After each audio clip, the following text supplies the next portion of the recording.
Oi pessoal, tudo bem? Vamos continuar lendo há 2000 anos esse livro psicografado por Chico Xavier e editado por Emmanuel, que é também o protagonista do livro, é o protagonista da história. É a vida dele que ele conta aqui, quando há 2000 anos ele era um senador romano, Públio Lentulus. Nós vimos que ali na casa de Pilatos, ele convidou o casal que estava hospedado na casa do tio dele e da mulher dele, que tem também uma filha, Aurélia, e Pilatos convidou o casal, o Públio e a mulher dele, a Lívia, para serem homenageados na casa dele. Mas nós já vimos anteriormente que o Pilatos ele está fazendo avanços em relação à Lívia, ele está interessado na Lívia, não como um governador que ele é, não como um amigo do marido dela, mas de uma forma diferente.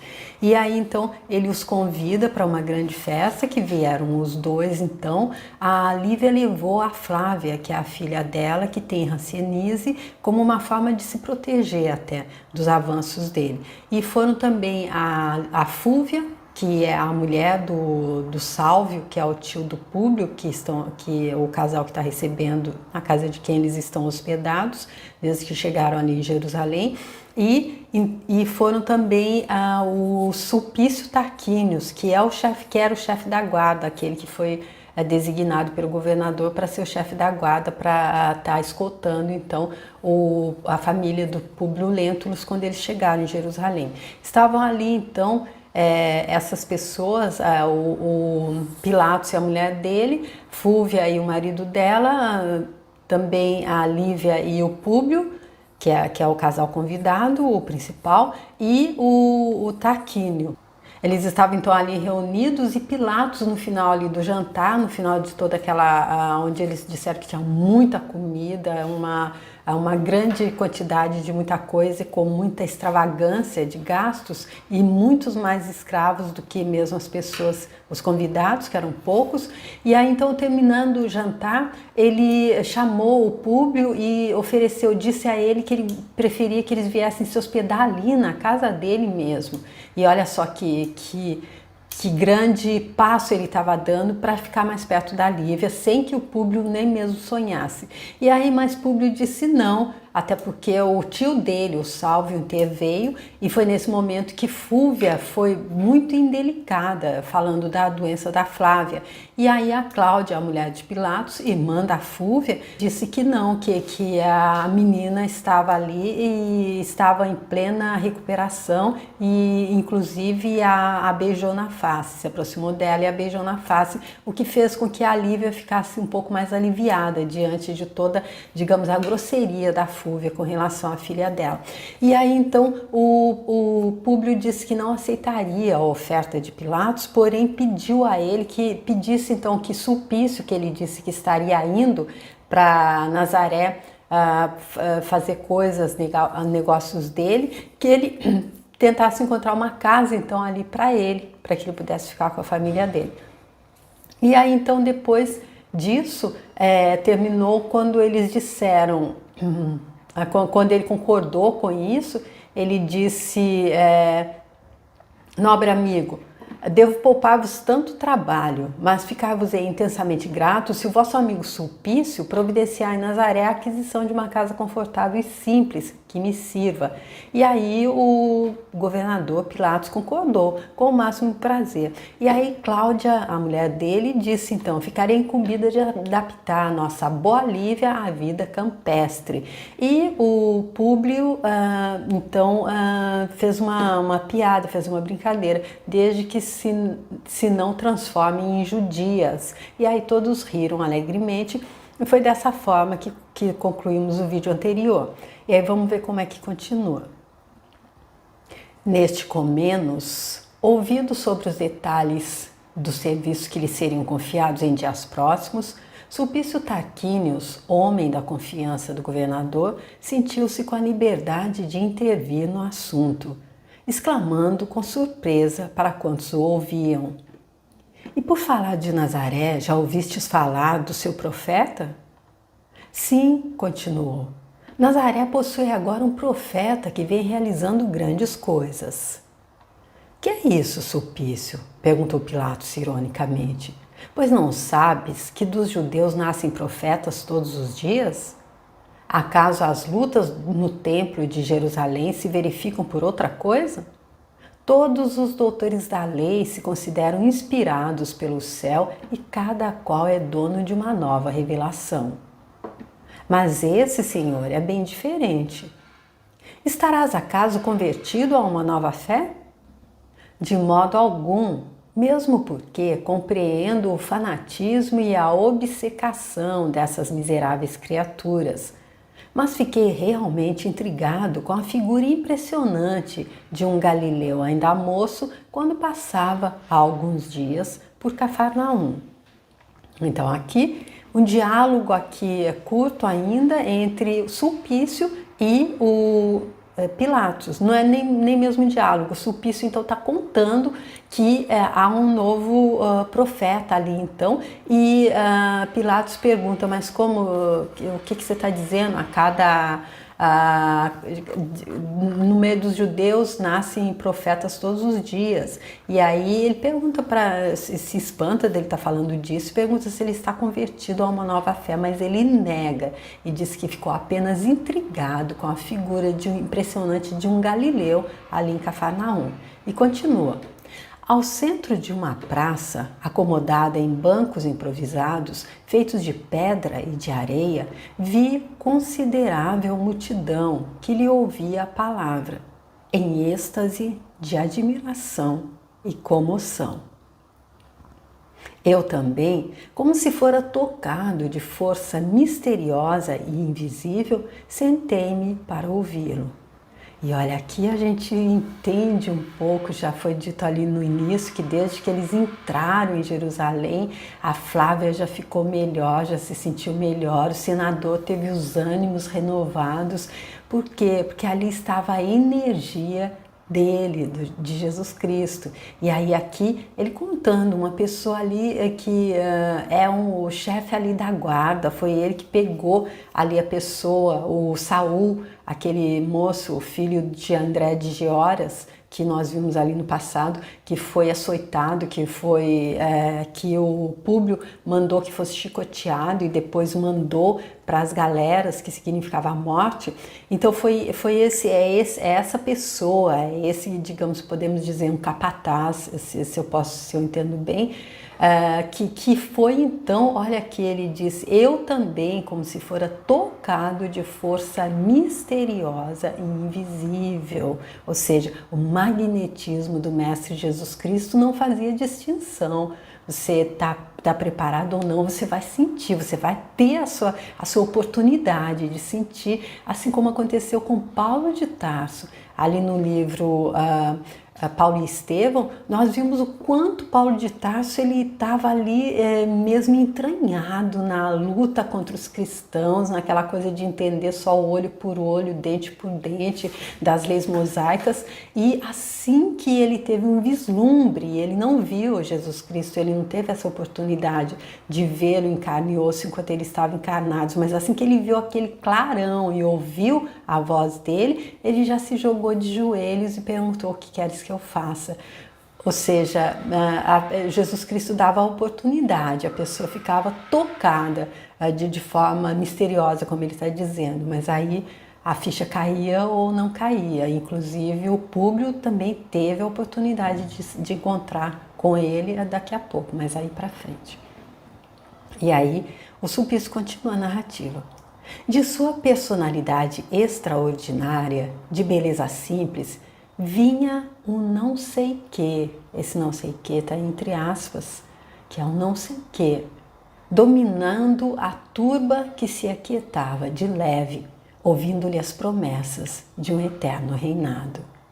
Seus cabelos esvoaçavam às brisas da tarde mansa, como se fossem fios de luz desconhecida nas claridades serenas do crepúsculo. E de seus olhos compassivos parecia nascer uma onda de piedade e comiseração infinitas. Ele descrevendo aqui então o que era esse amor que Jesus Cristo tinha por nós. De seus olhos compassivos parecia nascer uma onda de piedade e comiseração infinitas. Porque ele sabia onde é que ele estava, né? Ele disse, ali vai haver choro e ranger de dentes, um lugar onde a gente vem colher aquilo que a gente plantou enquanto a gente não estava consciente, e um lugar onde há pessoas inconscientes o suficiente para nos oferecer a taça de fel. Então, por isso eu acredito que ele tinha essa onda de piedade e comiseração infinitas no olhar. Descalço e pobre, notava-se-lhe a limpeza da túnica, cuja brancura se casava à leveza dos seus traços delicados. Aqui então, é Jesus Cristo deixando ali com a própria figura bem claro que pobreza não tem nada a ver com sujeira, não é? Sua palavra era como um cântico de esperança para todos os sofredores do mundo, suspenso entre o céu e a terra, renovando os pensamentos de quantos o escutavam. E olha aqui, sua palavra era como um cântico de esperança suspenso entre o céu e a terra, renovando os pensamentos de quantos o escutavam. Então, gente, olha quem está falando, não se esqueçam, a pessoa virou um poeta, tá trabalhando as palavras dessa forma incrível, porque pelo toque mágico de ter se encontrado com Jesus Cristo. Falava de nossas grandezas e conquistas como se fossem coisas bem miseráveis. Fazia amargas afirmativas acerca das obras monumentais de Herodes em Sebasto, asseverando que acima de César está um Deus todo-poderoso, providência de todos os desesperados e de todos os aflitos. No seu ensinamento de humildade e amor, considera todos os homens como irmãos bem-amados, filhos desse Pai de misericórdia e justiça que nós não conhecemos. A voz de Sulpício, saturada de um tom emocional característico dos sentimentos filhos da verdade. Então a voz dele, ela estava realmente saturada de um tom emocional que vinha dos sentimentos filhos da verdade. Então era verdadeiro aquilo que ele estava passando. Ele não estava fazendo de conta para impressionar os outros. Ele se entregou realmente aqui naquele relato, cheio de sentimentos filhos da verdade, sentimentos verdadeiros. E vamos ver o que o pessoal vai falar. O auditório se contagiara da comoção da narrativa dele, escutando-lhe a palavra com maior interesse. Pilatos, todavia, sem perder o fio de suas vaidades de governador, interrompeu-o, exclamando: "Todos irmãos? Isso é um absurdo!" E olha aqui, Pilatos, então, ele disse um monte de coisa aqui. Ele falou que ele fazia afirmativas acerca das obras monumentais de Herodes, que asseverava que acima de César está um Deus todo-poderoso e que estaria olhando pelos desesperados e aflitos. Mas o que tocou mais Pilatos, quando ele disse que todos os homens como irmãos, que ele considerava todos os homens como irmãos. Então isso para Pilatos, todos irmãos, isso é um absurdo. Eu, irmã dos escravos, eu irmão dos judeus, eu irmão a mulher também não tinha muito, porque como o pecado entrou no mundo através da mulher, não é isso que a gente aprende, que a gente aprendeu ali, pelo menos que eu aprendi. Então a mulher também não era, então como ser irmão de toda essa gente, não é? Então ele disse, isso é um absurdo.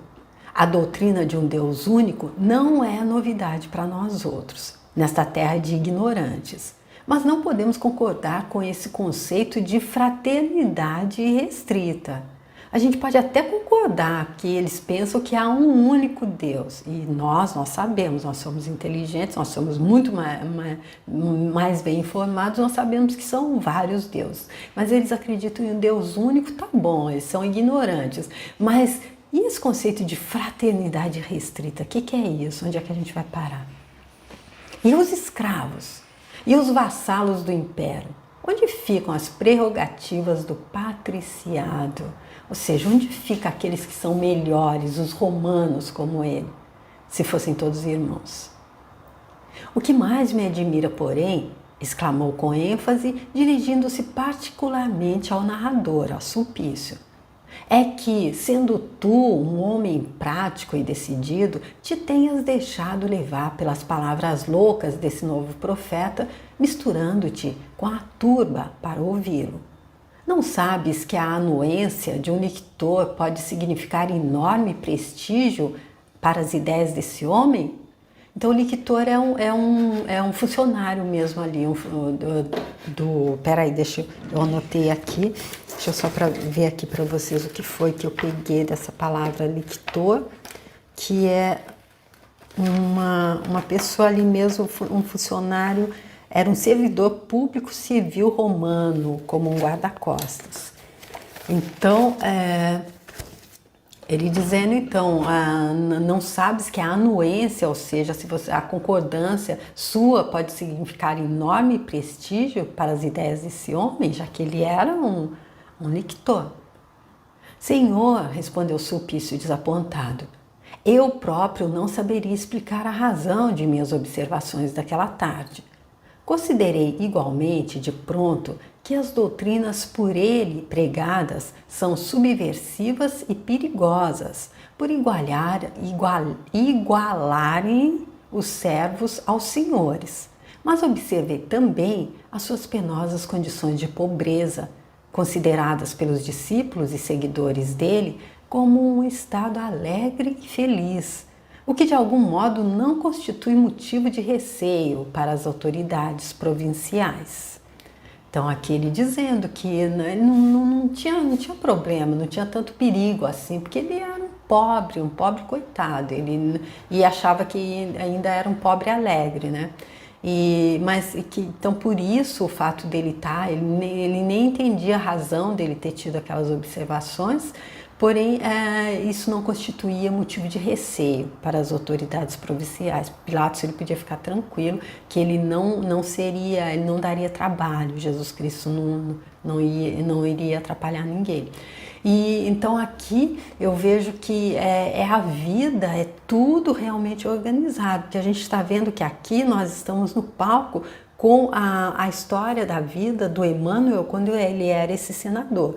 Então ele é o protagonista e tem todos os outros ali, cada um no seu papel de coadjuvante ali, acho que eu já falei isso no vídeo passado. E então aqui vendo que a vida pegou até uma pessoa assim, realmente o assunto tinha que chegar até os ouvidos de Públio e Lívia, acredito. Então quem melhor, quem ia estar ali, desses que estariam ali, quem podia estar? Então a gente vê que é toda uma trama que é toda feita para que a pessoa consiga cumprir aquilo que ela ficou ali acertado antes dela vir. A vida vai oferecendo todas as oportunidades, todas as provas que ela precisa passar, e para isso, para a prova antes a gente tem que estudar, tem que nos ser dado o conteúdo, não é? Então não adianta vir a prova se a gente não teve, o professor não passou o conteúdo. Então a vida está passando tudo que ele precisa saber. E aí se ele já tivesse bem observando bem, talvez ele teria já pego qualquer coisa aqui, não é? Além disso, essas pregações não prejudicam, isso continua o Sulpício, não prejudicam os camponeses, porque são feitas geralmente nas horas de ócio e descanso, no intervalo dos trabalhos de cada dia, notando-se igualmente que seus companheiros prediletos são os pescadores mais ignorantes e mais humildes do lago. Mas como te deixastes empolgar assim por esse homem? Retornou Pilatos com energia. Enganai-vos quanto a isso, respondeu o lictor, mais senhor de si.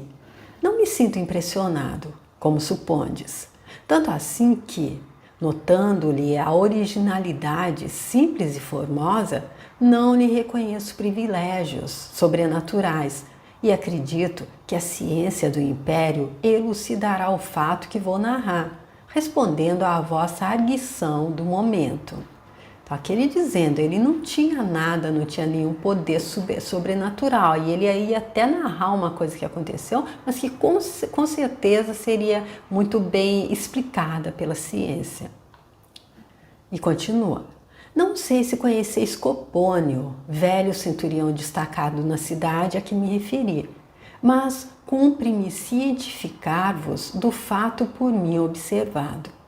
Depois que a voz do profeta de Nazaré havia deixado uma doce quietude na paisagem, o meu conhecido apresentou-lhe o filhinho moribundo, implorando caridade para a criança que agonizava. Vi-o elevar os olhos radiosos para o firmamento como se obsecrasse a bênção dos nossos deuses. E depois notei que suas mãos tocavam o menino, que por sua vez parecia haver experimentado um fluxo de vida nova, levantando-se de súbito a chorar e buscando carinho paterno. Após descansar no profeta os olhinhos enternecidos. Então aqui ele conta uma passagem em que Jesus Cristo então curou uma criança ali na frente de todo mundo. E olha como ele não se faz de rogado, ele não diminui, ele fala, viu elevar os olhos radiosos. Ele podia falar, vi que ele olhou para o céu, mas ele realmente, a gente vê que ele foi tocado realmente por essa radiação, por esse magnetismo de Jesus Cristo, e está ali cumprindo o papel dele, devia apresentar para quem quisesse aproveitar, não é? Mas até centuriões já se metem com os judeus nas suas perlengas? Preciso comunicar-me com as autoridades de Tiberíades sobre estes fatos, exclamou o governador, visivelmente contrariado. O caso é curioso, disse Públio Lentulus, intrigado com a narrativa. Porque, vê bem, ele acaba de contar que Jesus Cristo curou uma criança. Eles estão ali, fizeram todo esse transporte da vida deles, transtornaram a vida deles todas, agora precisa até achar uma outra casa. Por quê? Em busca da cura para a filha deles. Não sei vocês, mas se fosse eu pegava na hora, mas onde é que ele está? É Cafarnaum, eu pegava a minha filha ali na hora e eu saía. Talvez não ali é noite, mas no dia seguinte seria o meu caminho. Eu iria em busca desse profeta, dessa pessoa que estava conseguindo fazer essas coisas. E ele disse, o caso é curioso. A verdade, contudo, meu amigo, objetou Pilatos dirigindo-se a ele, é que nestas paragens nascem religiões todos os dias. Este povo é muito diverso do nosso, reconhecendo-se-lhe visível deficiência de raciocínio e senso prático. Um governador aqui não pode deixar-se empolgar pelas figuras e sim manter rígidos os princípios, no sentido de salvaguardar a soberania inviolável do Estado. É por esse motivo que, atendendo às sábias determinações da sede do governo, não me detenho nos casos isolados, para tão somente ponderar as razões dos sacerdotes do Sinédrio, que representam o órgão do poder legítimo, apto a harmonizar conosco a solução de todos os problemas de ordem política e social. Então, ele já deixando claro aqui para o público que ele está no comando, ele está ali vendo como que é, mas ele não se prende a caso, ele deixa ali então para os sacerdotes do Sinédrio, que são os representantes do órgão do poder legítimo, então para que eles ali resolvam que eles estão aptos a harmonizar com eles os governantes, a solução de todos os problemas de ordem política e social. Públio dava-se por satisfeito com o argumento, mas as senhoras presentes, com exceção de Fúvia, pareciam fundamente impressionadas com a descrição de Sulpício, inclusive a pequenina Flávia, que lhe bebera as palavras com o máximo de curiosidade infantil. Um véu de preocupações obscurecera a facécia de todos os presentes. A facécia é aquela brincadeira, aquele alarido, aquela algazarra alegre que estava acontecendo lá antes que ele tivesse começado a contar. Mas o governador não se resignou com a atitude geral, exclamando: Ora esta, o nictor que em vez de fazer a justiça a nosso bem, age contra nós próprios, obscurecendo o nosso ambiente alegre, merece severa punição por suas narrativas inoportunas. Um riso geral seguiu-lhe a palavra ruidosa e leve enquanto rematava. Desçamos ao jardim para ouvir nova música desanuviando o coração desses aborrecimentos imprevistos. A ideia foi aceita com geral agrado. A pequena Flávia foi instalada pela dona da casa em apartamento confortável e em poucos minutos os presentes se dividiam em 3 grupos distintos, através das alamedas do jardim, aclarado de tochas brilhantes ao som de músicas caprichosas e lascivas. Públio e Cláudia falavam da paisagem e da natureza. Pilatos multiplicava gentilezas junto de Lívia, enquanto Sulpício se colocava ao lado de Fúvia, tendo o pretor Lentulus resolvido permanecer no arquivo, examinando algumas obras de arte. Ou seja, parece que tudo vai se organizando assim para o que deve acontecer, não é? O marido da Fúvia então resolveu não seguir com eles para o passeio no jardim, aí então o Sulpício pôde se colocar ao lado da Fúvia, que a gente já sabe que é a irmã da Cláudia, que é a mulher do Pilatos, e ela é ao mesmo tempo amante do Pilatos, a irmã a Fúvia. E aqui a gente vê que Pilatos só amou tudo isso para estar se aproximando mais da Lívia. E aqui Pilatos, ele diz que Públio e Cláudia falavam da paisagem e da natureza. Então eles ficaram ali conversando e aí Pilatos já multiplicava as gentilezas junto de Lívia. Aí parece que tá todo mundo concordando para que as coisas aconteçam como tem que acontecer. Distanciando-se propositadamente dos demais grupos, o governador notava a palidez da companheira que naquela noite se lhe figurava mais sedutora e mais bela. Aqui nós vimos que Lívia é um espírito bem mais adiantado, que ela se prontificou a se reencarnar ao lado do Públio exatamente para ajudá-lo. Mas aqui parece que aquela coisa é só a minha forma de observar, aquela coisa que ele disse que eles entraram com espírito puro e inocência, não, ingenuidade, parece que ela está dando mais uma vez prova de ingenuidade, porque se eu soubesse que a pessoa ia fazer avanços a mim, eu ficaria ali agarrada no meu marido, nem que ele tinha que, sabe, vai conversar com a Cláudia e conversamos os 3 juntos, mas então aqui ele disse que distanciando-se propositadamente. Então Pilatos queria se distanciar, mas por quê? Por que ela acompanhar? Então é uma parte que eu ainda não estou preparada para entender. O respeito que a sua formosura discreta lhe infundia na alma parecia aumentar naquela hora o ardor do coração apaixonado. Nobre Lívia, exclamou com emoção, não posso guardar por mais tempo os sentimentos que as vossas virtudes cheias de beleza me inspiraram. Sei da natural repulsa de vossa alma digna em face de minhas palavras, mas lamento não me compreendais o coração tocado dessa admiração que me avassala. Aqui então ele se afasta propositadamente do grupo, do marido dela, da mulher dele e dos outros 2, e já entra direto no assunto, já se declara. Também eu revidou a pobre senhora com dignidade e energia espontâneas. Lastimo haver inspirado ao vosso espírito semelhante paixão. Vossas palavras me surpreendem amargamente, não só porque partem de um patrício revestido das elevadas responsabilidades de procurador do Estado, como por considerar a amizade confiante e nobre que vos consagra o meu esposo. E aqui então ela dá ali uma resposta que cobre tudo. Ela diz que está surpreendida, amargamente surpreendida, e lembra a ele que ele é um patrício, ele é um romano também, igual a ela, e que ele tem responsabilidade de procurador do Estado, ele está ali enquanto governador. E além disso, ela cita o marido dela, que é o senador, que está ali acima dele, ele está ali como fiscal da administração dele. e dizendo que ele consagra, o marido dela consagra a ele uma nobre amizade. Mas em assuntos de coração, atalhou ele solícito. Não podem prevalecer as formalidades da convenção política, mesmo as mais elevadas.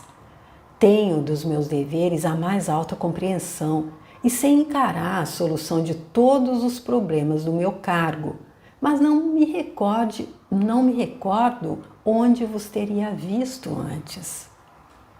A realidade é que, há uma semana, tenho o coração dilacerado e oprimido. Encontrando-vos, parecia deparar-se-me esta imagem adorada e inesquecida. Tudo fiz por evitar esta cena desagradável e penosa, mas confesso que uma força invencível me confunde o coração. E aquele dizendo, ele sugerindo que ele já a conhece de algum lugar. Então eu não entendi, lendo aqui, eu não entendi se ele estava ali, se era uma artimanha dele para fazer com que ela até ficasse ali meio perturbada, pensando que talvez eles já tivessem se encontrado, ou se realmente ele traz alguma memória também de uma outra vida onde ele já tivesse por acaso tê-la encontrado. Enganai-vos, Senhor. Entre nós não pode existir outro laço além do inspirado pelo respeito à identidade de nossas condições sociais. Se tendes em tão alta conta as vossas obrigações de ordem política, não deveis olvidar que o homem público deve cultivar as virtudes da vida privada, incentivando em si mesmo a veneração e a incorruptibilidade da própria consciência. E Lívia mais uma vez rebate ali à altura a bola que ele lançou para ela. Então, se ele sabe tanto quais são as obrigações dele de ordem política, ele não devia esquecer também que ele é um homem público e deveria cultivar as virtudes da vida privada. E assim, fazendo com que nele mesmo houvesse a veneração, ele tivesse respeito pela incorruptibilidade, ou seja, para não deixar se corromper pela própria consciência, não deixar que a própria consciência fosse corrompida. Mas a vossa personalidade me faz esquecer todos esses imperativos. Onde vos teria visto, afinal, para que me sentisse empolgado desta maneira? Eu acredito que ele está sugerindo realmente que eles podiam já ter, que ela podia já ter tido ali em algum daqueles locais ali, que ela realmente não era aquela esposa que ela estava demonstrando ser, que ela saía também ali para fazer os passeios dela. Eu acredito que é isso que ele está querendo se fazer entender aqui. Calai-vos pelos deuses, murmurou Lívia assustada e empalidecida. Nunca vos vi antes da vossa chegada a Jerusalém, e apelo para o vosso cavalheirismo de homem, a fim de me poupardes estas referências que me amarguram. Tenho razões para crer na vossa aventura conjugal, junto de uma mulher digna e pura, tal como a vejo, reputando uma loucura as propostas que vossas palavras me deixam entrever. E aqui ela já falou do marido dela, já falou do cargo dele como governador. Aqui ela traz então a mulher dele, a Cláudia, para ver se consegue tocá-lo. Pilatos ia prosseguir na sua argumentação quando a pobre senhora, amargamente surpreendida, sentiu-se desfalecer. Debalde mobilizou ela suas energias vitais com o fim de evitar o delíquio. Presa de singular abatimento, encostou-se a uma árvore do jardim, onde se desenrolava a palestra que acabamos de ouvir. Receando as consequências, o governador tomou-lhe a mão delicada e mimosa, torturado pelos seus inconfessáveis pensamentos. Mas ao seu contato ligeiro, a natureza orgânica de Lívia parecia reagir com decisão e inquebrantável firmeza. Recobrando as forças, fez com a cabeça um leve sinal de agradecimento, enquanto Públio e Cláudia se acercavam de ambos, renovando-se a palestra geral com a satisfação de todos. Todavia, a cena provocada pelas extravasões de afeto do governador não ficaram circunscritas apenas aos dois atores que a viveram intensamente. Não. A cena não ficou circunscrita apenas aos dois atores que a viveram intensamente. Fúvia e Sulpício acompanharam-na em seus mínimos detalhes, através dos claros abertos na ramagem sombria. Então, quem é que estava ali vendo tudo que estava acontecendo, vendo os avanços que o Pilatos estava fazendo em direção a Lívia? Quem? Fúvia, que é a mulher do tio dele, e o Sulpício, que está ali propondo, daqui a pouco ela vai se tornar amante dele também, a gente vai ver por quê. Ora esta, exclamou Liquitor para a companheira, observando as minudências da palestra que acabamos de descrever. Então já perdestes as boas graças do procurador da Judéia? Então aqui, ele que estava ali buscando conquistá-la, então ele sabe que ela é a amante do Pilatos, aí ele diz, então você já não é mais a preferida para ser, não é mais a amante número 1? A essa pergunta, Fúvia, que por sua vez não tirava os olhos da cena, estremeceu convulsivamente, dando guarida aos mais largos sentimentos de ciúme e despeito. Não respondes? Continuava Sulpício, gozando o espetáculo. Por que me recusas tantas vezes se tenho para oferecer-te um sentimento profundo de dedicação e lealdade? Ou seja, aquele dizendo, por que você perde tempo sendo amante dele, Pilatos, que deve ter outras também, pelo jeito como ele é, ele tem você, mas ele é o governador, ele tem poder, e agora ele já está pronto para não te substituir, ele vai te manter, claro, mas ele vai colocar uma outra que quem sabe vai ficar até acima de você. E aí ela então, e ele diz, se ela deixasse ele fosse amante só dele, ele nutre por ela um sentimento profundo de dedicação e lealdade. Uma bela oferta para se fazer uma mulher casada, não é? Você sabe o que é lealdade.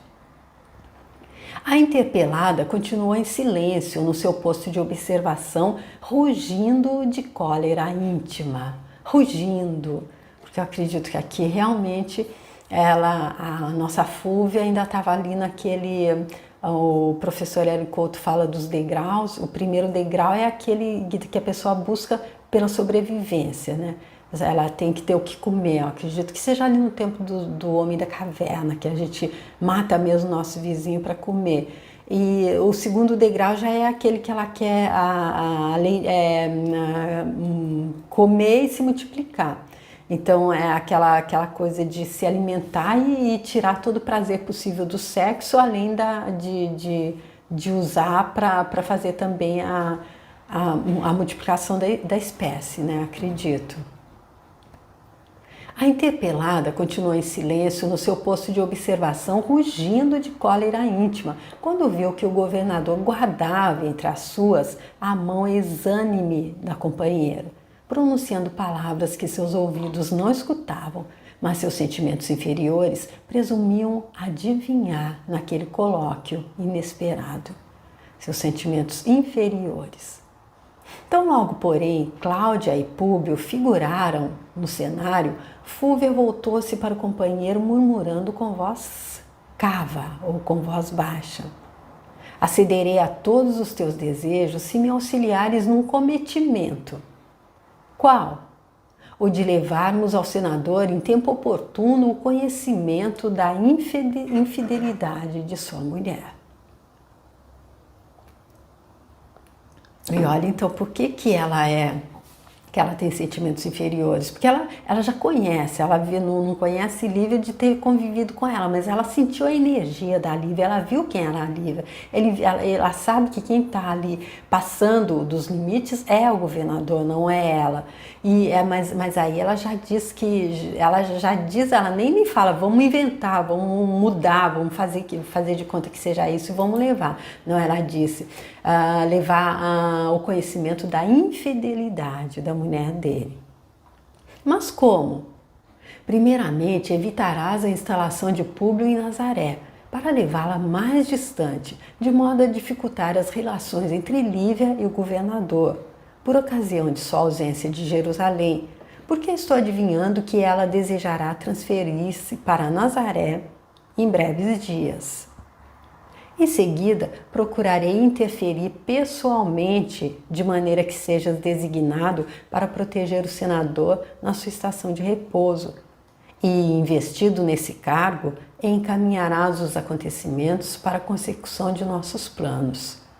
Isso feito, saberei recompensar teus esforços e bons serviços de sempre, com a minha dedicação absoluta. Ou seja, ela não era muito cara. Ela estava aqui já que ele queria, ela se venderia para ele, mas se ele fizesse isso, ele teria toda a dedicação dela, se ele tivesse aqui então pronto a estar ajudando nessa trama para então estar acabando, tentando pelo menos acabar ali com o casamento da Lívia, através de uma mentira. O lictor ouviu a proposta silenciando indeciso. Mas a interlocutora, como se estivesse ansiosa por selar a aliança sinistra, interrogou em voz firme. Tudo combinado? De pleno acordo, respondeu Sulpício, já resoluto. E as duas personificações do despeito e da lascívia reuniram-se à caravana fraterna, com a máscara das alegrias aparentes, depois de concluído o pacto tenebroso. As duas personificações do despeito e da lascívia. Então é isso, quando a pessoa ainda não entendeu aquilo que Jesus Cristo está aí nesse momento veio nos ensinar, que é o amor fraterno, então ela é capaz de estar assim, tramando contra a vida de uma outra pessoa, e nem somente contra a vida, tirando a própria vida, mas acabando com a própria vida, porque tudo isso que ela vai fazer, o resultado vai ser realmente de estar, eles vão realmente participar tramando realmente dilacerar assim, a vida que eles poderiam ter como casal, a Lívia e o Públio. E aí depois eles colocam as máscaras das alegrias aparentes e se reúnem novamente, entram de novo ali na caravana fraterna. As últimas horas foram consagradas às despedidas com a afabilidade exterior do convencionalismo social. Lívia absteve-se de relatar ao esposo a cena penosa do jardim, considerando não somente sua necessidade de repouso íntimo, como também a importância social das personalidades em jogo, prometendo a si mesma evitar a todo transe qualquer expressão menos digna no terreno do escândalo pelas palavras. Aqui a gente entende que ela não queria escândalo, mas eu acredito que comunicação é tudo.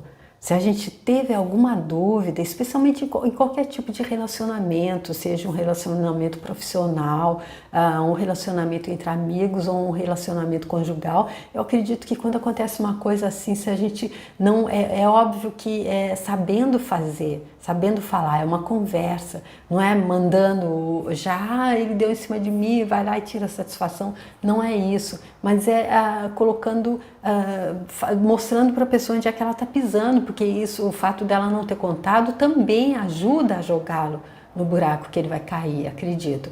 Eu acredito que aqui, né, nesse último parágrafo, a lição que a gente pode guardar é comunicação é vital, comunicação clara e verdadeira é vital para qualquer relação. Tá bom, gente? Se concluiu aqui então esse segundo capítulo. Desculpem, gente, esse foi o terceiro capítulo. Eu chamei ele de segundo, mas ele é o terceiro capítulo, que foi em casa de Pilatos. E nós iremos no próximo vídeo para o quarto capítulo, que se intitula Na Galileia. Eu espero que você esteja gostando da forma como eu estou lendo, que você esteja gostando também dos comentários que eu estou fazendo. E eu espero que você continue comigo para que a gente descubra então como é que vai continuar essa saga então de Emmanuel aqui na vida dele há 2000 anos, quando ele foi esse senador romano Públio Lentulus. e ele teve o privilégio de estar vivendo ali na era cristã, quando Jesus Cristo estava exatamente aí. Nós estamos no ano de 32. Então, gente, eu espero muito ver vocês para o próximo vídeo. Eu agradeço muito a você que compartilha, você que manda mensagem, você que se inscreve no canal, você que deixa a sua curtida. Se for leve, você quiser fazer, eu vou ficar super feliz e muito agradecida, tá bom? E espero realmente que as lições, a história da vida do Emmanuel, seja como ele diz ali no prefácio, sirva como um roteiro para a nossa própria vida. Porque, para concluir, a gente sabe, né, que o sábio, ele aprende olhando o outro errar. O inteligente aprende errando, o sábio aprende olhando o outro errar. E aquele que ainda não entendeu, que ainda vai precisar de mais 2.000 anos para que a ficha caia, esse não vai aprender de jeito nenhum. Tá bom, gente? É isso que eu deixo para vocês, agradecendo a Jesus Cristo por ter estado conosco, por ter nos ajudado, por ter me ajudado a fazer essa leitura, e espero que os comentários que eu fiz também possam ter ajudado na compreensão do que ele explicou aqui, compreender melhor. É óbvio que todo mundo lendo compreende, é claro. Tá bom, gente? Muito obrigada, e eu espero que vocês possam estar comigo para que a gente dê continuidade. Tchau!